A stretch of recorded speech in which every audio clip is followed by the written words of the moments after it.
We are back yet again with the thiccmaninc podcast this week to give you the Week 16 predictions for the 2022 NFL season. And as you may notice, my co-host is not here. But that will not stop me from warming your houses. I know a cold front is coming through, so I'm here to give you some volcanically hot takes. And as always, this video will not be published by the time the Thursday game is out, but I'll hazard a prediction, and completely before the fact prediction, of course, that the Jaguars offense is able to do just enough against a lousy Zach Wilson-led Jets team, scores maybe 19 points. Jets only get 3, Jaguars try. On to the Saturday games, though, and there are quite a few Saturday games. Starting off in Baltimore, Lamar Jackson is sitting out yet again as the Ravens take on the Dirty Bird Atlanta Falcons. And the Falcons are not particularly good at anything. They got a functional running game, but besides that, and their quarterback one, their defense is incredibly lacking. Their offense is one-dimensional, and that has not been helped with plugging in a rookie quarterback. As opposed to the Ravens, they've got a lackluster defense, a bad, porous defense, one which has been gouged over and over again, and Tyler Huntley at quarterback. But I do think Harbaugh is a better coach. I think they got better personnel all over the board. I do think the Ravens pull this one out. Rather low-scoring affair, keep it moving, run a lot. Really just not the game you want to see on Christmas Eve. Moving on to a battle between the two big cats of the NFL in the NFC, with the Carolina Panthers hosting the Detroit Lions. And the Detroit Lions are on fire. They've got lightning in a bottle. They are beating everybody. They are at 500 after starting 1-6. Their opponent, the Carolina Panthers, who are still clinging on to the hope that they can win the lackluster NFC South and advance to the playoffs. Sadly, that hope dies today. The Lions are not going to slow down. They are not going to stop. Dan Campbell is going to coach his team to victory thanks to their superior offensive personnel like Amon-Ra St. Brown, like Jared Goff, like their offensive line, which is one of the best in all of football. That will be too much for a bad Panthers defense. Their defense, while limited, is still very solid up front and will be too much for the Panthers' woeful offensive line, who has underperformed at every aspect of the game. Particularly Ike Ekwonu, who has underperformed at all aspects of blocking this year. On to cold and windy Chicago, where the Bears host the Buffalo Bills. And we all know what's going to happen here. The Bills are going to jump out in front of the Bears early. Justin Fields is going to try to do some heroics. He's going to have another goodish game. Good for fantasy at least, but a few rushing yards. But it will not be able to hinder the Bills. They're going to dominate the Bears. They're going to go into Soldier Field and do their best Aaron Rodgers impression because they will own the Bears after today. This is an easy game to predict. The Bills are going to rout the Bears. Continuing with our northern football games, the Cleveland Browns are hosting the New Orleans Saints. And this game got a lot more interesting recently because Deshaun Watson is back. And while he has been limited in his first few starts, it hasn't quite looked like the same quarterback. He's getting better. I think that upward trend continues, unfortunately, against the Saints. Saints defense, their offense, dreadful. They've got injuries all over the board. Alvin Kamara will not be able to do enough to elevate the Saints to a victory. Andy Dalton sure isn't going to be able to. And the Browns offense, paired with their top-tier defensive line, is going to thrive.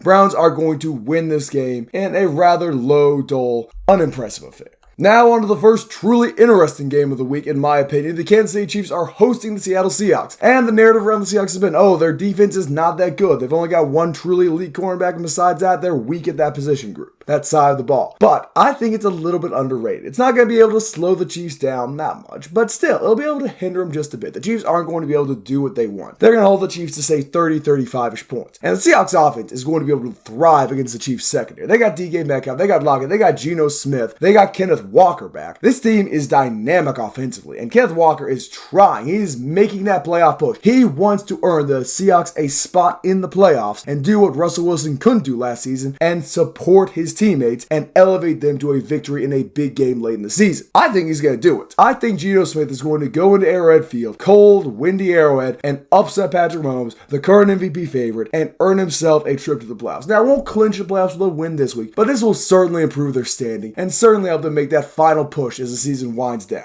On over in Minneapolis, we've got a game which is very close to my and Tristan's hearts. It's a shame he's not here this week because we would love to go back and forth about it. The Minnesota Vikings, the 11-3 Minnesota Vikings, a team which just had the biggest comeback in NFL history, is taking on Tristan's New York, based in New Jersey Giants. And the Giants are falling apart. They were complete frauds when they were 6-1, and honestly, they're complete frauds as a 500 team. They're not that good. The Giants should not be in the hunt for a playoff spot, but here we are. So I'm going to say the Vikings completely curb stomp the Giants. They're going to go out there at 1 p.m. Kirk Cousins' primetime games and do what they did in the second half all game against New York. It's not going to be close. Jefferson's going to have a great game. Cook's going to have a great game. Thielen's going to have a great game. Osborne, Hawkinson, they're going to have great games. Kirk Cousins, by necessity, by all these skill players having great games, is going to look like he has a great game. Their defense, still not that good, but the Giants' offense is one-dimensional. They can stop Saquon Barkley, which I do believe they can. They're going to be able to beat the Giants. I'm going to say this is a nice little 42-10 blowout blowout in favor of the Minnesota Vikings.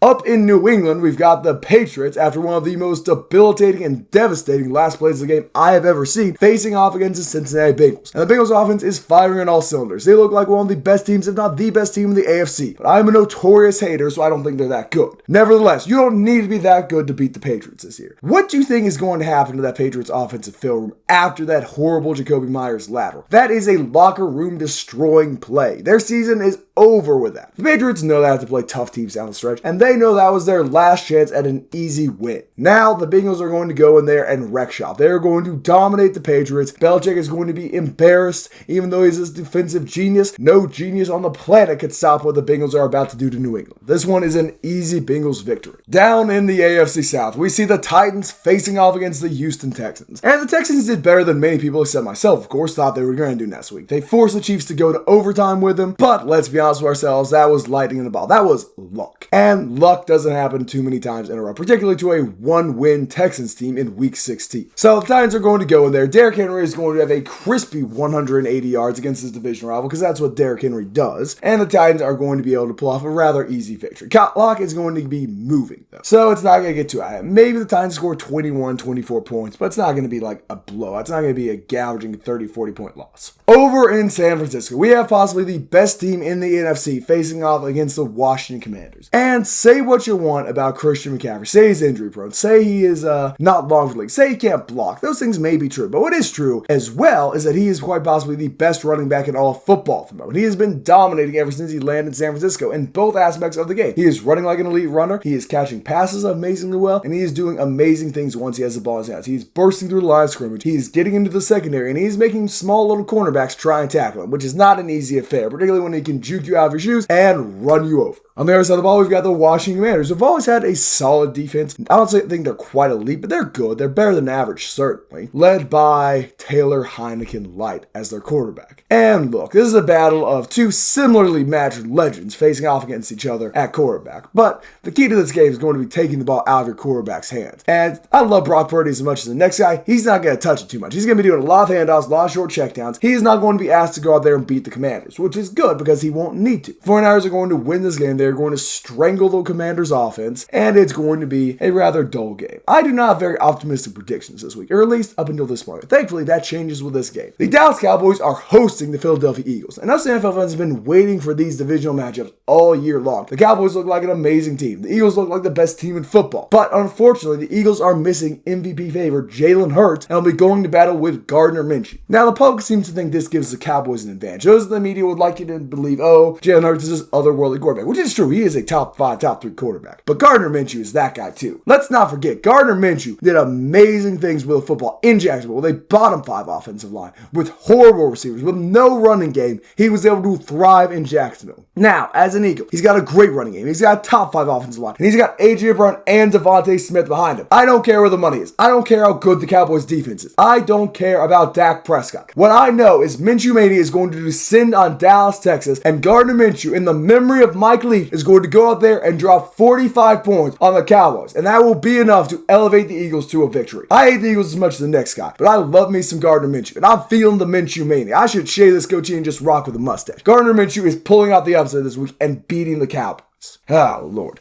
On to the Sunday night game, which will certainly not be as entertaining as that game. We've got the Steelers hosting the Raiders. And the Raiders got pretty lucky last week, let's be honest. If they went to overtime, they might have won, they might not have. But that last second Jacoby Myers pass, truly a great way to end the game. But the Steelers are much better now they've sorted out their quarterback situation to a certain extent. They've still got a few people rotating in and out, but it looks like Mitch has the reins for the time being. If Kenny Pickett comes back in, all the better. But really, the strength of the Steelers is their defense. Ever since Watson back, they're completely different. They look like one of the best defensive units in football, and I will not pick against them, particularly if they're playing an offensive line which has struggled as much as the Raiders. I'm going to give this one to the home team, to the Steelers, and we are going to move on to the Sunday games. Excuse me, Saturday Night Football. I said Sunday night. Saturday, whatever. And there are only 3 Sunday games this week, and they are stinkers. This is Aaron Rodgers' punishment for being such a Grinch. He gets cold in his stocking and is forced to play on Sunday this year as the Packers go on down to Miami, well, maybe it's not that bad, to take on the Dolphins. And this is it. This is the week Aaron Rodgers is eliminated from the playoffs. This is the week the Packers tick over from 8 to 9 losses, have a losing record with Rodgers, and are eliminated. The Dolphins are going to go out there and do scorched earth on the Packers secondary. Jaire Alexander may be a Pro Bowler, but he's not all that. And he's certainly not able to keep up with Tyreek Hill and Jalen Waddle. The Packers pass rush is not good enough to pressure two, get him out of the pocket, get him uncomfortable, and if they try pressing Tyreek Hill again, I think Waddle is going to be much more available in the short game this week, and Gesicki is always a threat as well. Packers have no answer offensively. They can't keep up in a boat race. Watson ain't all that, Lazard ain't all that, and running the ball is not how you beat the Miami Dolphins unless you are immaculately good at controlling the clock, which the Packers are not, because Aaron Rodgers will come out there and throw a debilitating interception. So this one is a home team Miami Dolphins victory. Now on to one of the games which everyone thought was going to be a game of the year, an incredibly anticipated matchup prior to week 1, where the Rams host the Denver Broncos. And this game is irrelevant. It's meaningless. Both these teams are out of the playoffs. Both these teams don't have their first round draft picks. So it's just a game for pride at this point, and I know very well that no one has more pride than Baker Mayfield. Say what you want about the Broncos quarterback situation. I don't know if Russ is going to be in there. I frankly would shut him down for the season regardless. I don't know if it's going to be the backup quarterback. But what I do know is Baker Mayfield is better than either of them. And he may have a worse offensive line. He may have worse receivers. He may have a worse coach. Nah, he doesn't have a worse coach. Hackett's pretty terrible. Sean McVay is very overrated though. But Baker Mayfield is going to go out there and dominate. Dominate to the extent they can. The Broncos have a good defense. And score crisply 21 points. I'd say 21. And as we know, Russell Wilson cannot score more than 16 points. If it's a backup, it might be a bit of a game. But if Russ is in there, the Broncos are done. Baker Mayfield is going to win this game for the Rams. It's going to be more competitive with the Broncos' backup quarterbacks in there, but I don't think he will be. On to the Sunday night game between the Arizona Cardinals, who are playing for nothing, and the Tampa Bay Buccaneers. Now, the Cardinals know their coach is on the way out. They don't know their star quarterback. He injured himself on the field and is now playing Call of Duty, will not be with the team on Christmas. And the Buccaneers, they're still clinging on to that NFC South title. And as bad as the NFC South is, and as terrible as the Buccaneers are, they're still going to be able to pull off the win against Arizona. Because, look, the Cardinals have completely fallen apart. We all thought they were going to be a playoff team. We thought they were going to be an elite team in the NFL this year. That hasn't manifested. Same with the Buccaneers, but they're still there. There's still glimpses. That defense is still solid. They've still got good skill players. And they still have Tom Brady. And say what you want about Tom Brady, but Tom Brady is not going to go out there and lose to a 4-9, 4-10, whatever the Cardinals record is, with a backup quarterback and Cliff Kingsbury coaching. It's just not going to happen. So, Buccaneers victory. They move back up, back in firmer command of the NFC South, and it looks like they're going to make the playoffs this year, which is unfortunate because they really shouldn't. And our final game. The Indianapolis Colts, reeling from a 33-0 devastating comeback from behind loss against the Minnesota Vikings, are taking on the Chargers, who are still clinging to the playoffs. And the Colts may have eliminated themselves last week, but the Chargers are still fired up. They're still ready to go. They still regret drafting Ryan Leaf, even though Peyton Manning was already off the board. They wish they had that first overall pick. Such is life. So the Chargers expect a little bit of long overdue vengeance for that particular move, and they go out there and gouge Indianapolis Colts. I will say, Jeff Saturday has a unique ability to make games close and lose them. All of his games, with the exception of the Cowboys game, the Cowboys are a much better team than everyone else they've played, has been a competitive one-score game, which came down to a late mistake. They were only lost by 1 to the Eagles, went to overtime, lost by 3 to the Vikings, beat the Raiders. This is not a bad team, excluding the final 5 minutes of the game. So it might be a bit of a game until the final 5 minutes, but I'm ultimately giving this one to the Chargers. Anyway, that was my Week 16 record predictions. I'm sure Tristan completely agrees, and if this video is finally the video where I get every pick right and he's not here, we will continue to do solo broadcasts of the sport. Thank you all so much for watching. Be sure to like, share, comment, subscribe. If you're still here at the end of the video, you rock, and I will see you later.